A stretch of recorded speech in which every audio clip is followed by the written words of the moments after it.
Praise lord అండి అందరికీ. యేసయ్య అతి పరిశుద్ధ నామంలో మరి మీ అందరికీ వందనాలు. మనుషులు మనల్ని ఈరోజు పొగుడుతారు. మరి రేపటి దినాన ద్వేషిస్తూ ఉంటారు, దూషిస్తూ ఉంటారు.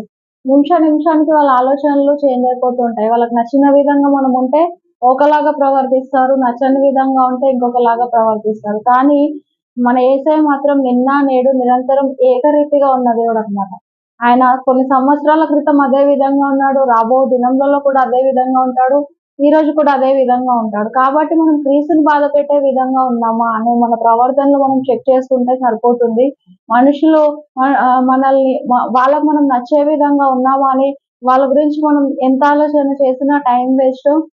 కాబట్టి మనం దేవునికి నచ్చిన విధంగా ఉంటే మనకి ఆశీర్వాదాలతో పాటు ఆయన ఆ యొక్క స్నేహభావం అనేది ప్రతిరోజు మనతో ఉండి మన కష్టకాలంలో దుఃఖ సమయంలో ఎలాంటి సమయంలో అయినా దేవుడు చేరదీసే దేవుడు, ఒకే రీతిగా ఉండే దేవుడు, మనల్ని ఒకే రీతిగా ప్రేమించే దేవుడు.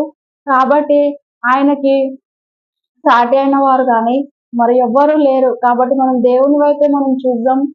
మనుష్యుల వైపు చూడడం ఆలోచిద్దాం. మనం అందరికీ నచ్చకపోవచ్చు. నచ్చే కొంతమంది దేవుడు మన కొరకు సిద్ధపాటు చేస్తారు. కాబట్టి మనం దేవునికి నచ్చిన విధంగా ఉన్నామా అన్న ఇదొక్కటి మాత్రం మనం ఆలోచించుకొని ముందుకు నడిచినట్లయితే దేవుడు మనల్ని బట్టి సంతోషించి